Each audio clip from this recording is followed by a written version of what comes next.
Hello friends, welcome back to my YouTube channel. और हम पढ़े थे डेटा स्ट्रक्चर में हमने लास्ट क्लास में स्टैक के एमसीक्यू कंप्लीट किया था और आज हम पढ़ेंगे क्यू। तो स्टैक का फर्स्ट क्वेश्चन जो था उसका मैंने all of the above correct answer बताया था और उसका answer all of the above ही होगा। तो चलिए अब स्टार्ट करते हैं क्यू। तो स्टैक का क्या था, लीफ ऑफ पुश और पॉप ऑपरेशन था, एक ही एंड था जिसको टॉप एंड कहते थे, एक ही एंड से इंसर्ट और डिलीट होता था। लेकिन क्यू में क्या है कि दो इंसर्ट करने के लिए एक एंड यूज़ करेंगे और रिमूव करने के लिए एक एंड यूज़ करेंगे।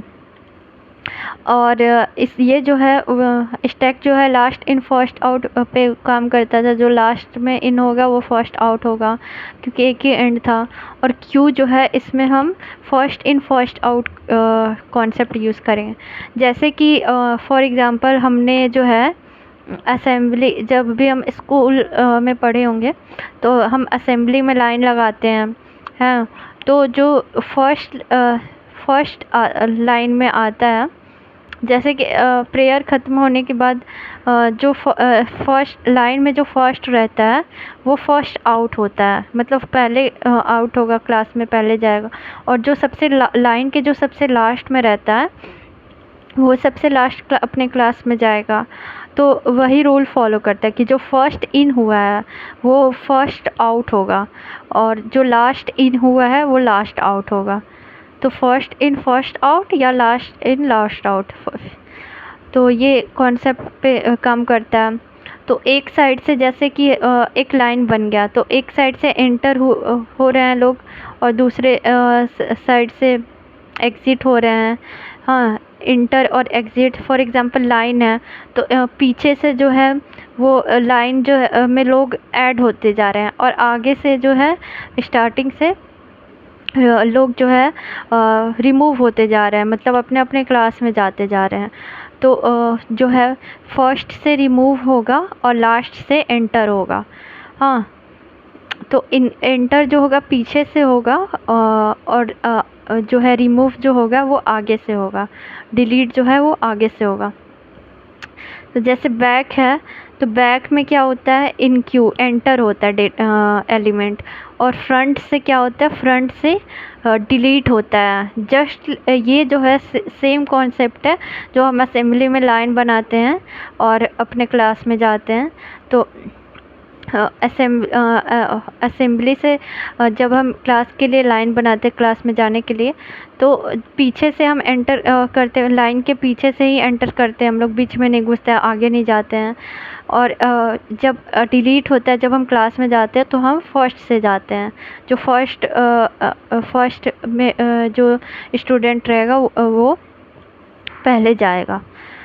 तो एंटर हम करेंगे पीछे से और हम डिलीट करेंगे आगे से, फ्रंट से। तो ये हो गया क्यू का कॉन्सेप्ट। क्यू जो है लाइक स्टैक क्यू भी है, वो ऑर्डर लिस्ट है एलिमेंट का। और स्टैक की तरह क्यू भी सीक्वेंस फॉर्म में स्टोर करता है। क्यू नॉन प्रिमिटिव और लीनियर डेटा स्ट्रक्चर है, फर्स्ट इन फर्स्ट आउट के प्रिंसिपल पर काम करता है। वह आइटम जो कि सबसे पहले ऐड किया जाता है वही आइटम सबसे पहले रिमूव किया जाएगा। वह आइटम जो कि सबसे अंत में ऐड किया जाता है उसे अंत में ही रिमूव किया जाएगा। क्यू में दोनों एंड्स खुले रहते हैं और क्यू में जो है दोनों एंड खुला रहता है, जबकि स्टैक में केवल टॉप एंड ही खुला रहता है। क्यू में दो एंड होते हैं, एक फ्रंट एंड होता है और एक रेयर एंड होता है। तो फ्रंट एंड जो है स्टार्टिंग वाले को फ्रंट एंड बोलते हैं और पीछे मतलब आगे वाले को फ्रंट एंड बोलते हैं और पीछे वाले को रेयर एंड बोलते हैं। रेयर एंड में आइटम को ऐड किया जाता है, मतलब पीछे से हम ऐड करेंगे और आगे से डिलीट करेंगे। फ्रंट एंड से आइटम को रिमूव किया जाता है। 5 ऑपरेशन होते हैं क्यू के, इन क्यू, डी क्यू। उसमें हम एंड अगर एलिमेंट को इंसर्ट कर रहे थे तो पुश ऑपरेशन हो रहा था, उसको पुश बोल रहे थे। और एलिमेंट को डिलीट कर रहे थे तो उसको पॉप बोल रहे थे।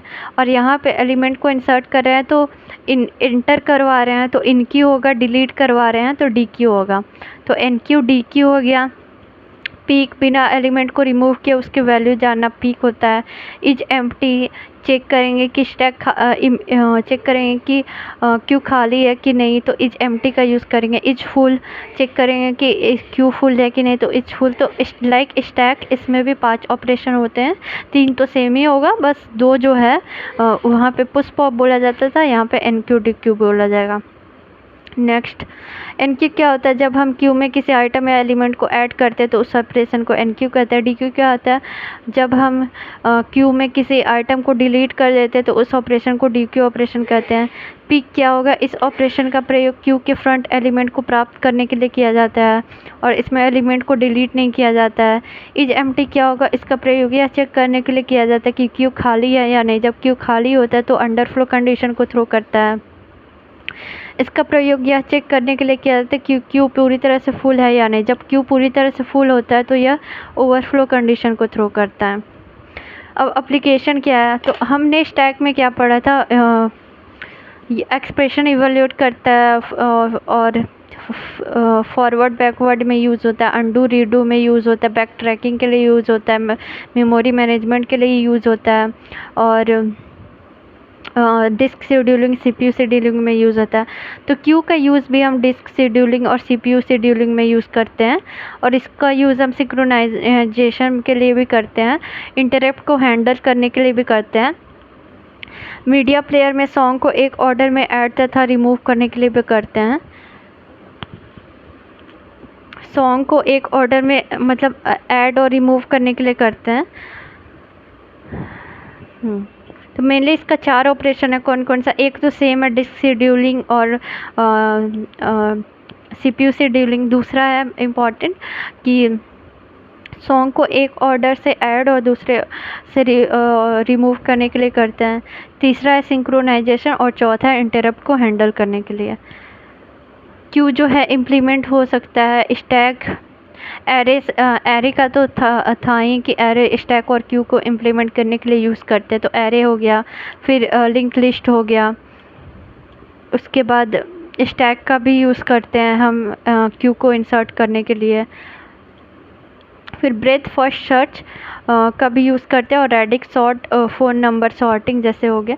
तो रेडिक्स सॉर्ट का भी यूज़ करते हैं और ब्रेथ फर्स्ट सर्च का भी यूज़ करते हैं। तो 5 हो गए कौन कौन से? Array, linked list, stack, breadth first search और radix sort. Breadth first search जो है वो शॉर्टेस्ट पाथ को फाइंड करता है। क्यू जो वही हिंदी में दिया हुआ है। क्यू जो है वो 2 टाइप से 2 तरीके से इम्प्लीमेंट हो सकता है, एक स्टैटिक एक डायनेमिक। स्टैटिक के लिए एरे का यूज़ करेंगे और डायनेमिक के लिए हम स्टैक और लिंक लिस्ट का भी यूज़ कर सकते हैं, लिंक लिस्ट और स्टैक का यूज़ करेंगे। टाइप इसके 4 होते हैं, उसके 2 थे, रजिस्टर और मेमोरी। इसके 4 हैं, लीनियर क्यू और सर्कुलर क्यू, प्रायोरिटी क्यू और D Q. Linear Q, circular queue, priority queue और डी क्यू। तो इसको कैसे याद रखेंगे? इसको डायरेक्ट ही याद रखेंगे, लीनियर, सर्कुलर, प्रायोरिटी और डी क्यू। तो लीनियर क्यू होता है नॉर्मल, जो डेटा नॉर्मल क्यू होता है वो लीनियर क्यू होता है। सर्कुलर क्यू होता है एक फीडबैक लगा रहता है सर्कुलर क्यू में। प्रायोरिटी क्यू क्या होता है कि जो जिसकी प्रायोरिटी रहती है उसको फर्स्ट उसको, जिसकी कम प्रायोरिटी होगा उसको पहले रिमूव करेंगे, जिसकी ज़्यादा प्रायोरिटी होगा उसके बाद में रिमूव करेंगे।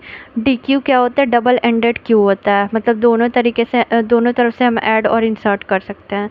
तो 4 टाइप है, लीनियर, सर्कुलर, डी क्यू और प्रायोरिटी क्यू।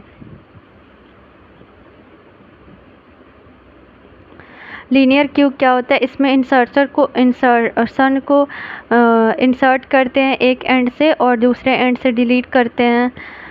और यह एंड जहाँ से इंसर्ट किया जाता है उसे रेयर एंड कहते हैं और जहाँ से डिलीट किया जाता है उसको फ्रंट एंड बोलते हैं। नॉर्मल क्यू जैसे जो है, सर्कुलर क्यू को हम रिंग बफर भी बोलते हैं। इसमें सभी नोड्स को सर्कल के रूप में प्रस्तुत किया जाता है, इसे रिंग बफर भी कहते हैं। सर्कुलर क्यू में आइटम को रेयर एंड से ऐड करते हैं, पीछे से ऐड करेंगे, फ्रंट से रिमूव करेंगे। सर्कुलर क्यू, इसको हम ये इम्पोर्टेंट है, बफर, रिंग बफर भी कहते हैं हम। प्रायोरिटी क्यू क्या होता है? इसमें जिस एलिमेंट की प्रायोरिटी सबसे कम होती है उसे सबसे पहले रिमूव किया जाता है, और जिस एलिमेंट की प्रायोरिटी समान होती है तब फीफो प्रिंसिपल का यूज़ करेंगे एलिमेंट को अरेंज करने के। डी क्यू क्या होता है? डी क्यू का पूरा नाम डबल एंडेड क्यू होता है। आइटम को फ्रंट तथा रियर एंड दोनों से ऐड कर सकते हैं और रिमूव कर सकते हैं। और डी क्यू दो टाइप का होता है, इनपुट रिस्ट्रिक्टेड डी क्यू और output restricted D Q. Input restricted D Q क्या होता है कि हम डिलीट जो है दोनों एंड से कर सकते हैं, लेकिन इंसर्ट जो है डिलीट नहीं डी क्यू, हाँ, इंसर्ट जो है हम डिलीट है दोनों एंड से करेंगे, लेकिन इंसर्ट जो है वो सिर्फ एक एंड से करेंगे। आउटपुट रिस्ट्रिक्टेड डी क्यू क्या है कि हम जो है इंसर्ट है दोनों एंड से करेंगे, लेकिन डिलीट जो है सिर्फ एक एंड से करेंगे। इस इनपुट रिस्ट्रिक्टेड डी क्यू, इस प्रकार के क्यू में आइटम को दोनों एंड से डिलीट कर सकते हैं, लेकिन एक ही एंड से इंसर्ट करेंगे। और आउटपुट में इस प्रकार के क्यू में आइटम को दोनों तरफ से इंसर्ट कर सकते हैं, लेकिन एक ही एंड से डिलीट कर सकते हैं। क्यू की क्या शर्तें हैं?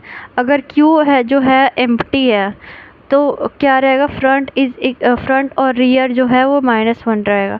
अगर क्यू खाली है, वैसे तो क्या होता है, वैसे होता है कि जो हमारा जो हमारा इंडेक्स का इंडेक्सिंग रहता है, एड्रेस एलिमेंट का इंडेक्स एड्रेस रहता है वो 0 से स्टार्ट होता है। अगर वो खाली है तो उसका क्या रहेगा? -1 रहेगा फ्रंट, और रियर भी हमारा -1 रहेगा। और फ्रंट जो है वो front is equal to rear कहलाएगा, फ्रंट ग्रेटर देन रियर। इसका मेन फर्स्ट वाला इंपॉर्टेंट है, क्यों अगर एम्प्टी है तो फ्रंट और रियर जो है -1 रहेगा। और अगर एक एलिमेंट है, हाँ, 1 एलिमेंट इन क्यू, तो अगर एक एलिमेंट है तो उसका इंडेक्स का एड्रेस क्या होगा? 0 होगा। तो फ्रंट और रियर जो है वो 0 कहलाएगा, क्योंकि हम दोनों इसमें तो एरे में क्या था? एरे में था कि एक ही एंड से, एक ही साइड से हम इंसर्ट कर रहे थे, और एक्सेस तो हम उसके इंडेक्सिंग से कर रहे थे, इंडेक्स एड्रेस से रैंडमली। लेकिन इसमें क्या है, एक तरफ से इंसर्ट कर एक तरफ से डिलीट कर रहे हैं। तो मान लीजिए कि जैसे है खाली है तो उसमें जो है दोनों की वैल्यू -1 रहेगी। और मान लीजिए कि इसमें जो है अगर एक एलिमेंट है तो एक ही एलिमेंट है, तो फ्रंट यहाँ हो गया, रियर यहाँ हो गया, तो फ्रंट की वैल्यू भी वहाँ से उसकी इंडेक्स की वैल्यू 0 रहेगी, और रियर की वैल्यू भी 0 रहेगी, क्योंकि यहीं से हम डिलीट करेंगे, यहीं से इंसर्ट करेंगे। तो फ्रंट और रियर की वैल्यू 0 रहेगी, ये ध्यान रखिएगा। अगर क्यू फुल है, पूरा फुल है, तो फ्रंट तो 1 रहेगा और रियर n रहेगा। फ्रंट रियर तो n रहेगा, हाँ। तो जितना था साइज उतना वो पूरा फुल है, क्यू फुल है, तो रियर जो है पीछे से फुल रहेगा। तो रियर क्या होता है? पीछे से ही जो है हम इंसर्ट करते, तो रियर तो हो गया n, और फ्रंट यहाँ पे हो गया 1। तो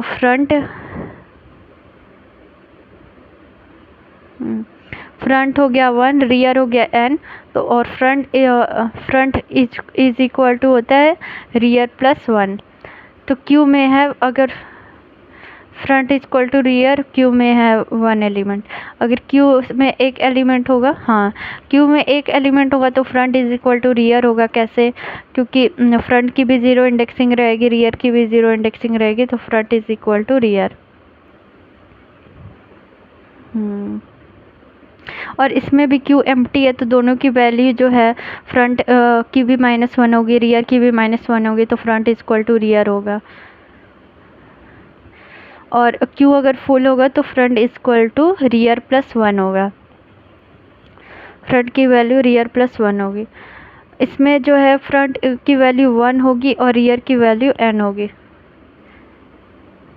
क्यू में अगर क्यू में हमें टोटल आइटम कितना वो जानना हो, तो पीछे की वैल्यू माइनस आगे की वैल्यू +1 कर देंगे। वही b -a+1 वाला जो हमें स्टैक में पढ़े थे, एरे में पढ़े थे।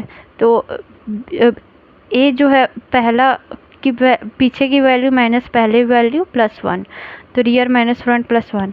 अगर अंडरफ्लो की कंडीशन जाननी है तो अंडरफ्लो में क्या रहेगा, फ्रंट की वैल्यू जो है -1 रहेगी और रियर की वैल्यू क्या रहेगी, साइज -1 रहेगी। नहीं, फ्रंट की वैल्यू -1 हो रहेगी और फ्रंट की वैल्यू ग्रेटर देन रियर होगी। ओवरफ्लो की कंडीशन क्या होगी, तो ओवरफ्लो क्या है कि मतलब पूरा फुल है उसके बाद भी उसमें हम इंसर्ट कर रहे हैं, तो रियर की वैल्यू हो जाएगी इसमें साइज -1। फ्रंट आगे और रियर पीछे है तो टोटल साइज तो है ही, उसमें -1 कर देंगे, तो रियर इक्वल टू साइज -1।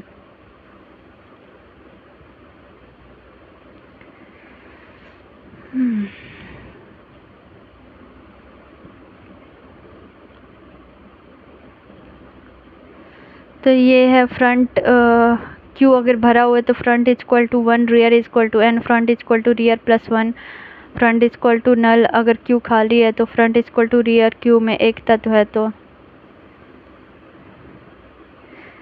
जब हम कतार में कोई तत्व डालते हैं तो रियर का वैल्यू 1 बढ़ जाता है। हाँ, रियर पीछे से एक वैल्यू बढ़ेगा, एक वैल्यू डालेंगे तो front equal to -1, R equal to -1, empty queue है और F equal to 0, R equal to 0, तो एक एलिमेंट है, 2 एलिमेंट है तो फ्रंट तो हाँ देखिए 2 एलिमेंट है तो फ्रंट की वैल्यू 0 रहेगी, लेकिन आर की वैल्यू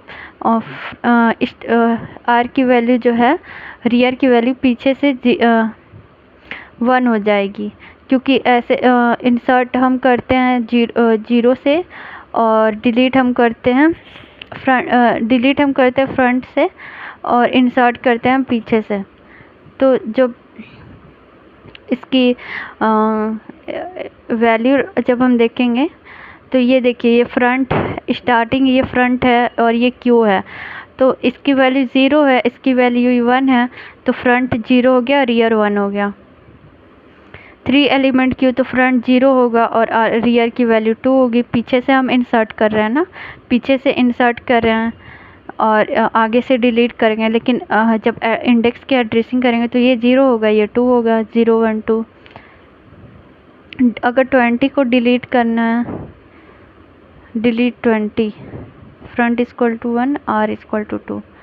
हाँ, फ्रंट 20 को ये 20 था, 20 अगर डिलीट कर दिया तो फ्रंट 1 हो गया, आर 2 हो गया, और ये है 30 को डिलीट कर दिए तो फ्रंट हमारा 2 हो गया और रियर भी 2 हो गया।